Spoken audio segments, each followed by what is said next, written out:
Turning points change the course of our lives, whether it's a big decision, overcoming an obstacle or tragedy, or taking a leap of faith.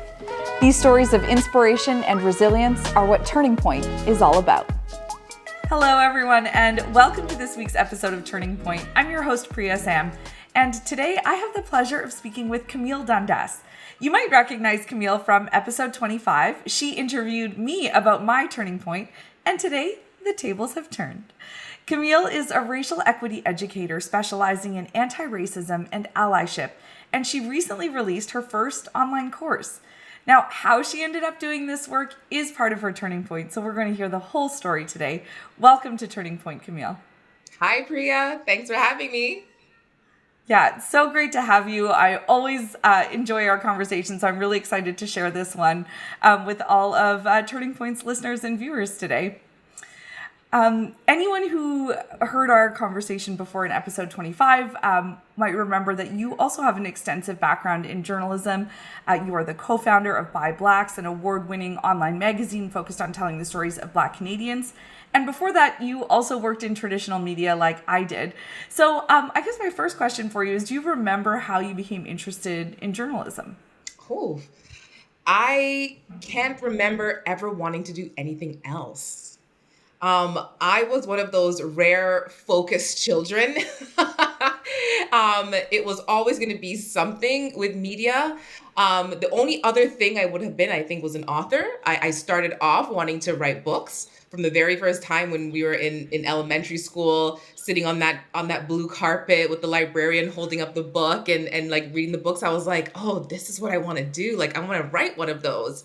And then as I got a bit older and started, becoming aware of the world, I started realizing, truth is a lot more interesting than fiction sometimes. And I realized that I could have power with my words. I could make change with the things that I write and speak about. And I have to give it to both of my parents that they fully, like 110% supported me wanting to be in journalism. They never wavered. They never said, well, do you want to think about this? Do you want to do that instead? I came to my dad when I was 15 years old, and I said to him, look, I'm doing like 13 or 14 subjects in school right now. These subjects I do not need to get into the university that I want to get to have the career that I want to have. Geography, bio, chem, physics, look, Dad, I'm just going to not do these anymore. And I'm just going to focus on these. So when the exam time comes, I'm going to just write whatever I remember, okay? Like, I'm not studying them. I'm not even going to go to the class. And I was like, let's see what he says. And him being a civil engineer, like completely on the opposite side of my like creative, flair.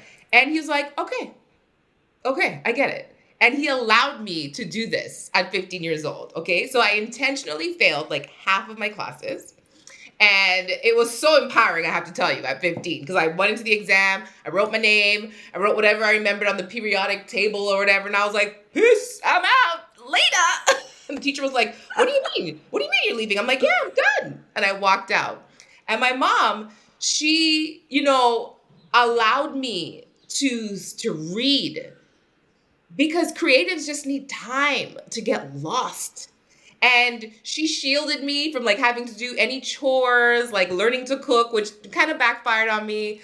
But I had to start over again, my mid-20s, trying to like figure out how to take care of myself. But when my dad would be like, oh, teach a child how to, cook some rice and peas or cook some whatever. And she'd be like, no, she doesn't have time for that. She's studying. And she'd just be like, go and study. It's okay. Just go and study. So she just allowed me, to just have that space to grow into that. So I looking back, like that made a huge difference because when your parents are trying to push you in a different direction, they are your main like sources of mentorship when you're a teenager, And I think looking back, I didn't realize it then, but now looking back, that made a gigantic difference in me feeling that I had the space to commit to that career. That's incredible. I mean, I feel like it's so rare. I think especially at the time that you and I would have been teenagers, for parents to be so open to like, okay, this isn't, the way traditional education system works, but we're open to it. We're gonna like let you do things your way. No, my That's dad really cool. was his own kind of rebel, you know? And I recall this one time, I think I was already maybe could have been 17, I could have been younger, but my older sister is a lawyer. And I remember when she got called to the bar, it's this big, like ceremony we went to. So the whole family got all dressed up and everything. So we go to this reception.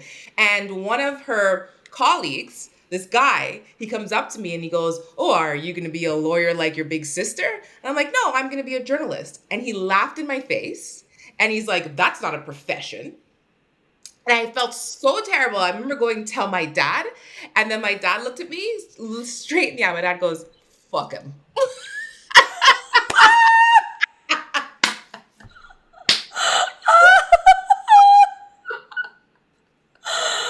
Oh, that is amazing. I actually feel like we've known each other for years, but hearing these stories about your parents, I am like understanding so much about how you became the person you are today. That is very cool. Oh yeah. Oh yeah. Yeah. Yeah. So I love them for that. You know what I mean? So they were just with me all the time. And my dad would always tell me, he's like, "You have a gift." He's like, "And when you have a gift, you have a responsibility. You have a responsibility to share it. So you have to use your gift." So he, when I was in grade 2, I wrote this story, and I can't even remember really what the story was about, but my grade 2 teacher brought me up to the grade 6 class to read this story in front of the class. And my brother was in grade 6 at the time. And he was mortified that his little sister was coming to read the story. But apparently the story was so well written, and so they were like, how could this child of this age, my earring wants to jump off of me, how could this child at this age write something like this? And so they saw in me from really young that I had this talent. And so I'm lucky that the people around me decided to nurture it. Yeah, absolutely. Oh, that's amazing. And I think like a good lesson for anyone who's listening too, that, it pays off to just let your children live their lives the way they want to and follow their passions. Because some of these things, I think when you're younger too, like being a good public speaker or asking a lot of questions, they can be seen as like, oh, you're being annoying, or like stop doing that. And really, like, if you nurture those qualities, they serve you so well as they get older, as you've So shown. I was the kid in class that the other kids would be like elbowing, being like, "Ask this, ask that." Because as you may know, my dad is from St. Lucia and decided to move us from Toronto to St. Lucia when I was 12 years old. So this was a huge transition, a huge turning point in my life. That's my first big turning point, because it was a huge culture shock. And I went from a public elementary school in Toronto to a convent school. And when I say Oh, wow. convent, yes, like run by nuns. So the rules were very strict. There was traditional children, you're seen and not heard type of thing. And it was interesting because my dad was the opposite. Like at home, he was always pushing us, like challenging us to question authority and to push back and even question his authority.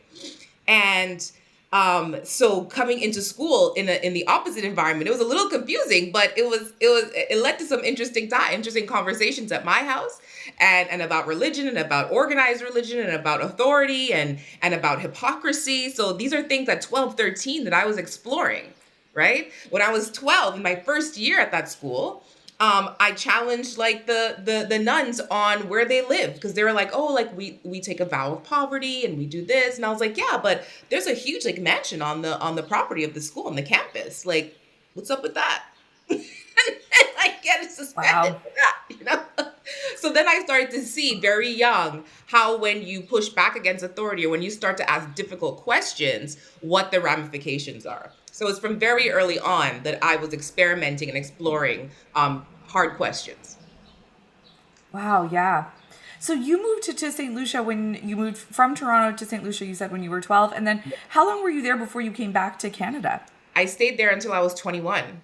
I never came back to Wow. Canada in between. So by the time I came back to Canada, I certainly didn't feel Canadian anymore. So it was very strange. I had a Canadian passport. But coming back here for university, I felt like an international student, but I wasn't. It was a very odd time. So at this, like through all of this time, you continue to have this passion for journalism. It's still what you want to study. So then you come back to Canada. Yeah. And tell me about kind of going to university and Yeah. like, I know sometimes we have these ideas about like what it's going to be like to study something or, we expect it to be a certain way. What was it like for you? Yeah. Well, it was the main challenge. The first challenge for me was realizing that I wasn't that great of a writer that I thought I was. And suddenly, when you're in a pool of your peers, Carleton is very hard to get into. It's very competitive.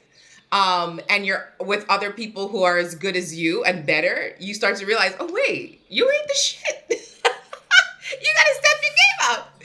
And I was like, you know what? It was the first time that I questioned if writing was for me. And I don't regret that because it really allowed me to explore different passions. I always thought I was like a writer. That's what I was wanting to do. And I realized I had a lot more power. I shined a lot more with media, with like in television or radio or like presenting. I really stepped into the power of that through experimenting with those things. And my only regret is that I wish I had found that sooner. The program at Carleton at that time, I don't know if it's changed now, was very academic. Whereas when I looked at my colleagues going to Ryerson or other schools, they got their hands on a camera right away. They were producing things, tangible things right away. Whereas at Carleton, we didn't start doing those types of projects till third year, fourth year. And I felt like, oh my gosh, I found my passion in film and documentary and television only in my third and fourth year. And my only regret is that I should have done more of that. But yeah, culturally, it was strange. I was the only Black person in the entire program by year two. And so after I graduated and, got what I thought was my dream job at CBC, my first year, it certainly was not what I thought it would be. I was not prepared for the sexism, for the racism, the very underlying, subtle, passive aggressive racism, the selective support that happens to young people in the newsroom. I was not prepared for that, and I didn't know what was happening. So I was always used to doing well and getting rewarded. That's the way I thought life works. You shine, you do well, you're going to get the reward. And I found that wasn't necessarily the case. I'm nodding along here because I can certainly relate to that. And especially being a person of color, like you said, you're the only person of color in your program. Then you go into this massive organization, which I had a similar experience, and you are not prepared for how you're going to be kind of in your own bubble here, experiencing these things, and then being surrounded by people who aren't experiencing the same things as you, and not feeling like you have a voice or you can talk to someone about a comment that was racist or inappropriate. So how did you navigate that, especially in those early years? Not well. I did a lot of shape shifting. I did a lot of suppressing. I did a lot of staying quiet and crying on the way home. That's how I navigated it. It wasn't good.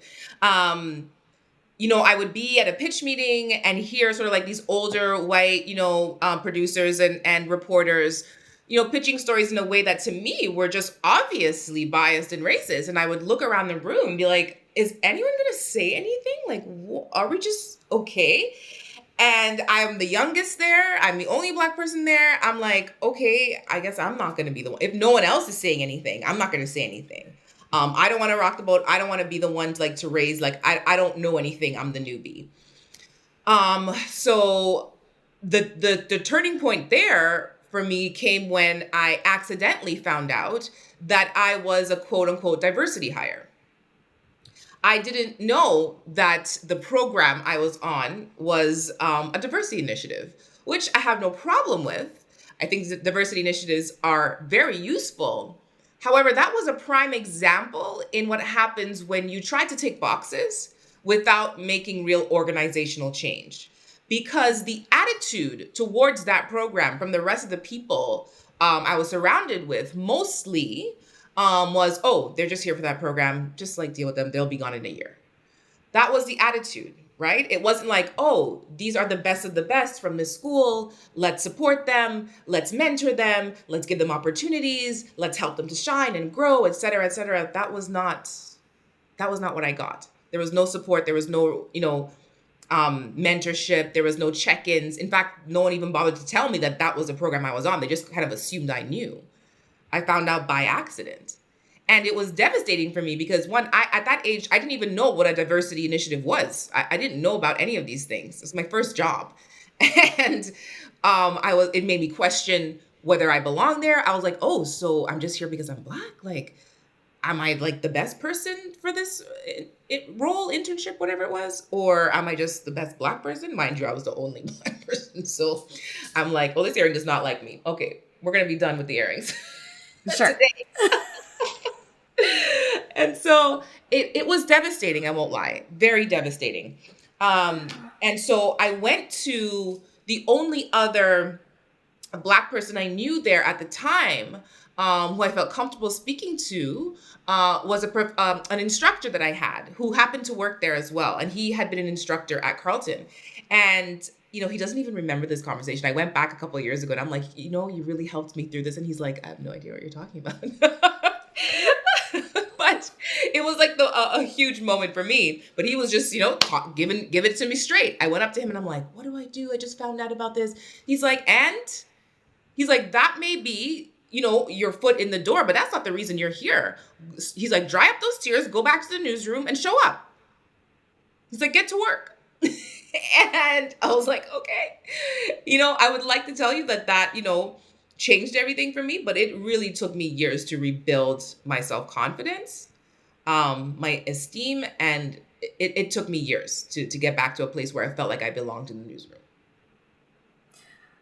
I can totally see why that would happen. I mean, you get this job and you're like, great, like I got this on my merit, like I competed with everyone else, and then to have that, and even if you, like, obviously you were incredible and a great journalist and you deserve to be there, but just hearing that information, it would be devastating. And the fact that like it was almost like hidden from you too, like that just makes it even worse. So you end up, you've worked in traditional media for quite a while, and then you decided there was this big turning point where you decide you're going to leave. So tell me about making that decision. Yeah, it was in my, I guess it's almost 10 years in total. I think 7 years in Canada. I was pushing to. I had pitched an idea that was awesome, frankly, and they couldn't see it, I guess. And the explanations I was getting for why the idea couldn't go forward were not adding up for me. When I could see other producers who were not Black doing multiple roles, on camera, off camera, on different properties, different shows. And I was being told, well, we're not sure you would have the time like to do this and to also do this. What just wasn't adding up. And I felt like I was pushing and pushing and pushing and not getting anywhere. And I was tired of trying to get everyone else to see my brilliance. And it takes a toll. And I just did not feel valued. I didn't feel like there was anywhere else to go. I didn't feel like I could thrive and there was anywhere else. And the tech industry came along out of nowhere because I am probably the least techie person that you might know. And a very good friend of mine and ours, Gloria, introduced me to this opportunity and said, look, this is a company that is expanding in Toronto and looking for people who can explain things to their customers in a way that will get them excited and that they can understand. You have a skill that they want. The rest, we can teach you. And I remember going through the interview process and being very transparent with them, being like, you understand that I don't even know what API stands for. Like, I don't know any of this, okay? This is what I do, okay? And they're like, no, we want what you have. We will teach you the rest. And 5 years in, it played a very pivotal part in my life, because I gotta say, it was refreshing to be valued that way. For someone to say to you, no, I don't care what you don't know. We want that special thing that you have, that you do, that storytelling, that human connection that you can make with people. We want that. We see value in that, and we're willing to pay you for it. And I was like, okay, let's do that. And it's the fact that they also loved everything else about my life, the work I was doing with ByBlacks, the anti-racism work I was doing in the community. They also saw value in that, and I didn't have to hide any of that from them. So it was the first time that I felt I could truly blend both of these worlds, and I could get away with it. But they embraced it. They were like, yeah, no, we want more of that. We want to see you do that. Yeah, do you want to be a guest speaker on behalf of us at this place, at that place? And so I was able then to grow more into myself while also doing this job. Fanshawe College has always offered a wide range of programs, and that now includes micro-credentials. So with these courses, you can earn digital badges to add to your social profiles. And there are so many to choose from, including diversity and inclusion for leaders, fostering employee engagement, even podcasting.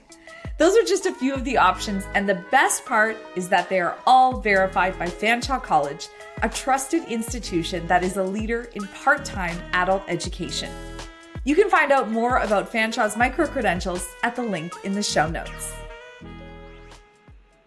You went from a place where you were trying so hard to get everyone to see your brilliance to a place that saw it right away, encouraged it, almost like your parents did, and put you in positions where you could really thrive and flourish. That must have been a radical change in just your life, and also, I imagine, in your self-esteem as well. Oh, big time. And it took a while to get used to. It took a while to get used to people caring about me at work, of people checking in on me, asking me how my life was going. I remember coming to my husband the first couple of weeks being like, is this some kind of like corporate trick question thing? Like, when people ask you like, how are you? And when you have an entire meeting just to talk about your mental health and just to talk about how things are going, is that real? Is there a trick there? Is this so good? And he was like, oh no, just go for it. Lean into it. He was like, trust the process. And I did. And it was beautiful. I never experienced anything like that ever working in the newsroom. Yeah, I went through the exact same feeling. I mean, anyone who listened to the episode where you interviewed me knows that you helped me also get a tech job as well. And I went through the exact same feelings. And I still remember the first time, like, somebody was like, oh, how are you? And I was like, good. And they were like, oh, like, well, how's the change? Like, and I was like, oh, you actually want to know how I am, not like you came here to like bark orders at me and like tell me you need something done yesterday. It was very refreshing. Oh my gosh. Yeah. Wow. Absolutely. So, so after you start working in tech, there is this other turning point because you get asked to do a presentation. So tell me, I'll let you tell this story and how did it happen? So funny because I got asked to go to do a presentation about social media strategy, which is what this company specializes in, and to a public service agency or conference rather, in Ottawa. So it was all like government people. So I do the presentation, I have my slide decks and everything, etc. And after the presentation is done, we're doing a Q&A. And somebody in the audience asks me about hiring and about diversity hiring. And they say to me, it's really, we're trying to put an effort into this, but platforms like Facebook are making it difficult for us because they've removed the ability to target by ethnicity. And I said, oh, okay, yeah, that's interesting. They've removed that because it can lead to some, actually racist things that happen on social media, and unfair targeting. So I said, so you're meaning to tell me that you're saying that you're giving up on finding diverse candidates because Facebook has made this change? And I went into this whole tirade about coming out from behind your computer and meeting those communities where they are. I said it could mean advertising in media, in ethnic media. It could mean hosting networking opportunities that are targeted towards like the Black community or an Asian community or whatever community you're trying to hire from. I said, but you have to actually get out of your chair and go and find them and talk to them and find out what are the barriers that they face coming into your company, or look at your own company and try to figure out why is it that Black people don't see themselves working here? What is it about our job posting? And I just kind of went on and on and on. And that had nothing to do with what I had came there for, but it turned into a very interesting, lively discussion. And the organizer of that conference had been working with the Conference Board of Canada and stayed in touch with me, and a few weeks or months later invited me to give a talk at the Conference Board of Canada. And that was the first big talk that I did about diversity. It was focused on intersectionality. And that was the first kind of big stage talk that I did that kind of launched my career as an anti-racism educator and consultant in this field. So it was during my job in tech that this happened. I've never heard that story before. I didn't realize that.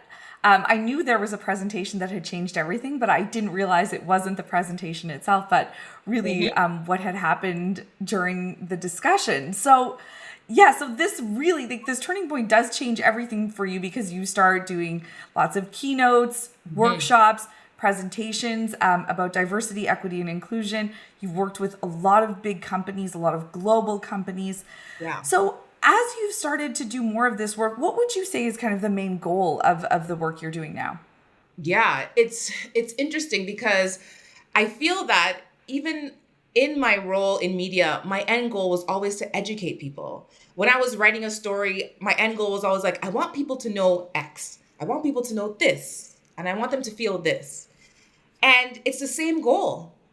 So the return on investment for me is when someone writes me a note that says, you know what, I grew up in a bubble. I grew up in an entirely white town and I never thought about any of these things. And I never thought about how I was impacting or upholding oppressive systems. And you got me to see that. Thank you. That's my goal. Just to get people to see what they haven't been able to see based on where they are. Wow. It must be really powerful to get those messages after.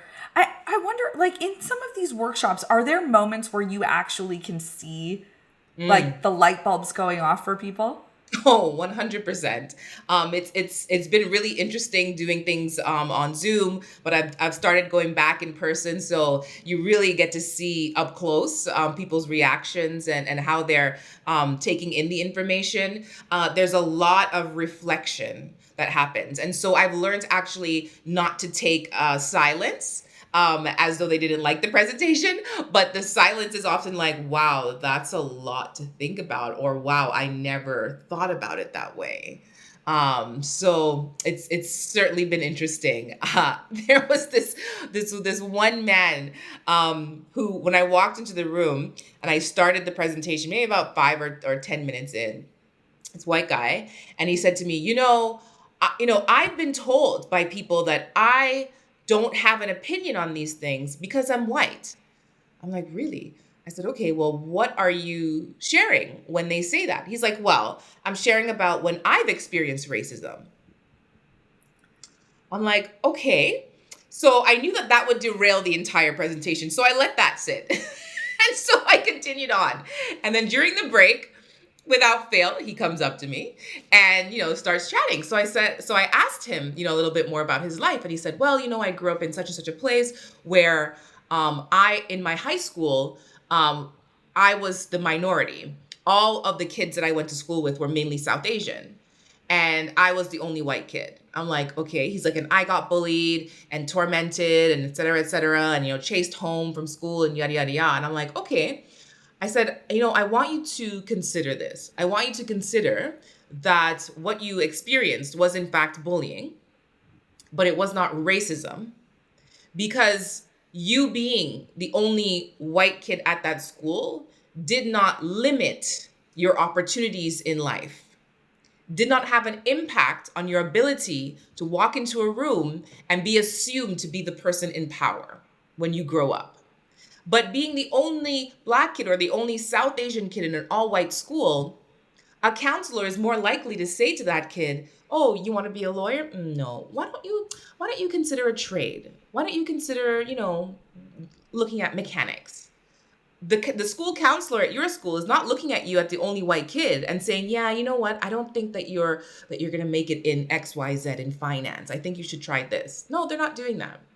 So I need you to see why, when you as a white man say to people of color that you've experienced racism, why that pisses them off. Because you're erasing and invalidating what they have actually experienced. And you're trying to make a false equivalency, but it's what you experience is not the same as what they experienced.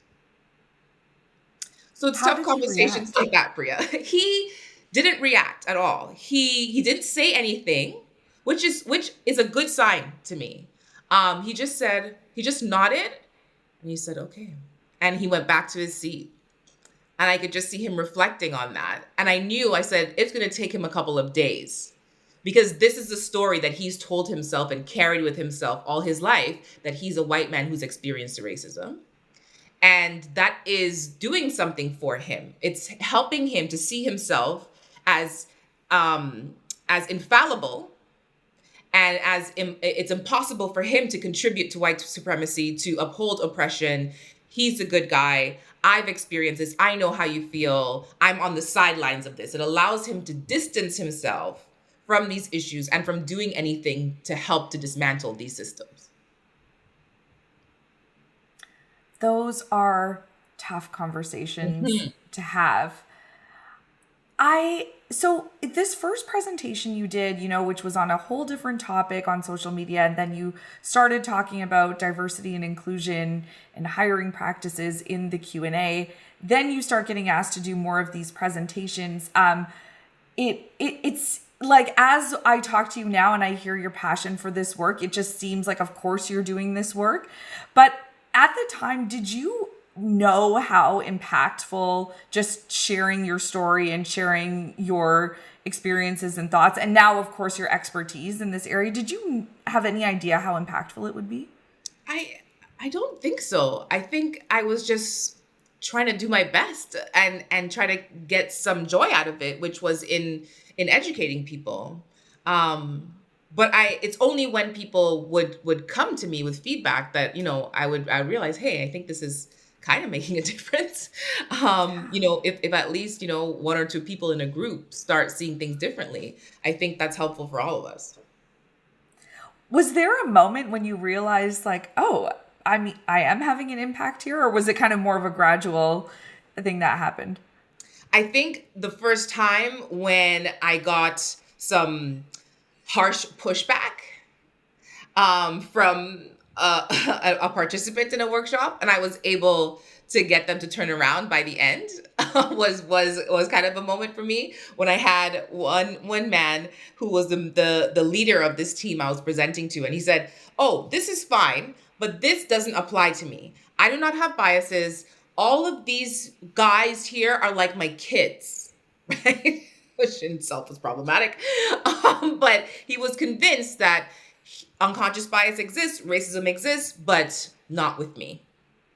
And then literally halfway through the presentation, he said, I just realized that I did to you what I tell other people not to do. I was defensive, I was aggressive, and I shut down my mind because I was feeling that my ego was attacked. Like he was able to come all that way within the 2 hours that we were together.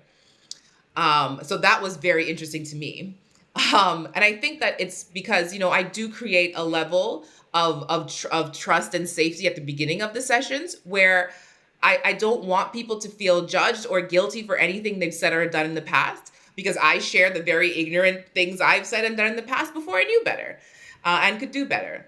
And so I create a space where we can talk about, what we've done, what we feel, and what we feel we can do better. And that, I think, is the best way for people to learn, to know that they have that safe space. Because like you said, we all make mistakes and we're all still learning, but just having that openness to sharing that and to knowing that, okay, if I make a mistake, I can learn from it. And like I work with a lot of I do co-presenting a lot with a lot of other equity educators. And I was together on a presentation with one of my colleagues. And during the break, we were talking and the client was saying to us, I like that Camille shared one of her own, a microaggression that she perpetrated on somebody, because wow, if you're like the expert in this and you do it, then there's hope for us. I'm like, all of us step into it at some point. And my colleague said, I was traveling with my wife on an American Airlines flight, and the ticket agent was helping us out, change our flight, and he was so nice, and we got to talking, and he was saying, oh yeah, my wife also works with American Airlines. She's been with the company for 20 years. And my colleague said to him, oh, is she a flight attendant? And he says, no, she's a pilot.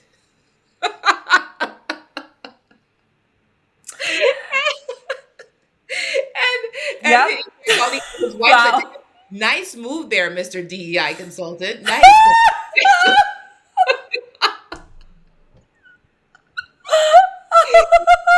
Flight attendant. Woo. Yeah. So it just goes to show how embedded these biases are in all of us. Like they are some of the hardest beliefs to dismantle and get rid of. So we've got to be kind and gentle with ourselves. Yeah, absolutely. And a good reminder that learning is it's ongoing. You don't ever stop, right? Yeah. Exactly. Speaking of learning, you've compiled a lot of your teachings into a course that's now available online. So tell me about the course and how it came to be. Oh my gosh. It took me a year to build this. So it's through a lot of research and collaboration, but it's really interesting how it came together, because life is funny, Priya, with opportunities and thinking, what you're capable of. 2 years before this, I created an online course. I partnered with someone in the US to launch it, on a learning platform. Put all this time and energy into it, put it up there, promoted it. And Priya, literally one person signed up for the course. One. I was like, okay, I guess this is not what I'm supposed to be doing. I'll just park this and continue my job in tech and just keep going, keep my head down and just, keep doing my thing. I just left it alone. And literally, I guess a year later, someone introduces me to someone at Dalhousie who say, we've been watching her work for a long time. Oh, you know her? Can you introduce us to her? And they say to me that they're looking to create a micro-credential in diversity, equity, and inclusion. And we think you're the one to do it. And I was like, okay, all right. Well, if I'm going to do it, I'm going to go all in. So I'm like, I need this much time. I did all this research to kind of condense I had so much content and so many presentations. To condense it into something into micro learning was a huge challenge. So I used a lot of my journalism skills, my editing skills, to make that happen. And now, since launching in March, I think we launched, we have close to 800 people enrolled in the course. Wow. I brought on 5 or 6 more facilitators to help me with the course. So it's amazing. And we're always looking for more companies who want to put their teams through inclusive communications, because I focused it there because I find that it's a great starting point to get everyone on the same page about the language that we use when we talk to each other at work, and making sure that that is the most inclusive language we can possibly use. That's incredible. And I'm so happy that you gave this like second opportunity a chance. And it's a good reminder that things don't always go the way you want them to the first time, you know? But like this is incredible. In just a couple of months, you already have like more than 800 people signed up for it. And how can people find it? Like, is it mostly for companies, or can individuals also Yeah. participate? It's flexible, so individuals can sign up. So we have a lot of people who just see it and then like, I want to do this, and they go ahead and sign up. But we'll put you into a cohort so you can get the live sessions as well. Because while it's all online, we also do one live session every month, so that you can talk to someone about the content. You can ask questions, whether it's me or one of my co-facilitators, who also are of varying backgrounds. I have a white male, I have a non-binary person, I have Indigenous women, another Black woman. I want people to have access to different minds, so that you can really, get a diversity of perspectives, right? So that was important to me. Yes, as an individual, you can, but I really recommend for teams at workplaces to take this together. And the course is 30 videos in total, each 5 to 10 minutes. So at your weekly team meeting, take 15 minutes, watch the video together and talk about it, and then come to the live session and learn how to apply it to your actual day-to-day jobs. Amazing. Oh, that's wonderful. I've seen some of the snippets on your social media, and even just the snippets are impactful. So I imagine that the whole course is full of content that would be really useful for any teams who are really looking to get to a place where they are not just talking the talk about diversity, equity, and inclusion, Yeah. but really walking the walk too. Yeah. Well, thank you so much for sharing. Oh, sorry. Go ahead. People can connect with me on LinkedIn, or just Google Camille Dundas and Dalhousie University and it'll pop up, or just connect with me from my website, CamilleDundas.com, or our new website, actually, theideapractice.com, that we've launched to support this course. You can contact us through there as well. Amazing. Yes. Okay. And we'll put some of those links in the show notes as well for anyone watching and listening, so they can really find you easily. And I guess kind of as we wrap things up here, as you reflect back on that turning point when you shared your story for the very first time, what would you say has been your biggest learning? My biggest learning is bet on yourself every day of the week. That's it. Bet on yourself. I love that. Because after an amazing 5 years working in tech, I decided to leave and bet on myself and to go all in on my education. So it's the best feeling ever. I think that looking back, I would have to say that it was just fear that was keeping me back from doing it earlier. Fear of not having the backup plan, fear of not having the safety net. But I can never go wrong betting on myself. Neither can you. Oh, yes, there's so much power in that. And it just takes me back to that story you told right at the beginning about your parents. Yeah. Just like telling you, follow your passion, read your books. Yes, like focus on the courses that are important to you. That theme has like really carried through, and it's almost like this full circle moment, especially when you talked about some of those, lower points where other people weren't giving you that space and weren't seeing what you had to offer. And now here you are back in this place where you're doing all the things you wanted to do. You're educating people. You are doing a lot of like presentations on camera, using your voice, elevating diverse voices. And you get to do it on your own terms now. Yes. Being in control of your life, being in control of your time is the best feeling you will ever have. So if anyone is listening who is hesitating to make that jump, I'm not saying to jump today, but someone told me before, actually, I had asked them, I said, when do you know that it's time to go out on your own? And they just said to me, it's like falling in love. You'll just know. And you just knew it was time. I'm a hard listener. I'm in St. Lucia we say your head's hard. I don't listen well, Priya. Okay, it took me a minute, and I'm the type of person that I need big signs. Okay, and when the other day I was sitting at my computer typing an email, and everything went dizzy. Temporarily lost my eyesight for like 30 seconds because it was a blur. I couldn't see. Had to hold on to this desk to keep from falling out of my chair. And when that moment passed, I said, Camille, you're doing way too much. You're headed for a stroke.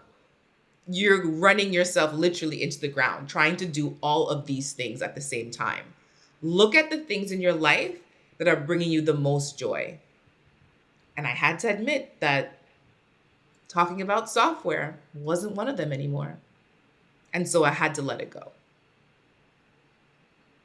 Wow. And that's the moment that you knew, like, yeah, that's a powerful thing. And your body, it sounds like, was also telling you, hey, like, we're on overload now. Yep. Yeah. Yep. Well, Camille, thank you so much for sharing your story. I feel like you just hit this other turning point now as you kind of move forward with pursuing your anti-racism education full time. I'm so excited for you. You have also just been a great friend and also such a role model and mentor to me. So thank you so much for that. Thank you for being you, Priya. Oh, you're the best. And for all of you watching and listening, we will link to Camille's website. You can find her course as well in the show notes, so be sure to check that out. And thank you to all of you for watching and listening. If you're enjoying the show, you can leave us a 5-star review. We also love hearing from you. You can find me on social media at Priya Sam. Until next time, take good care of yourselves and of each other.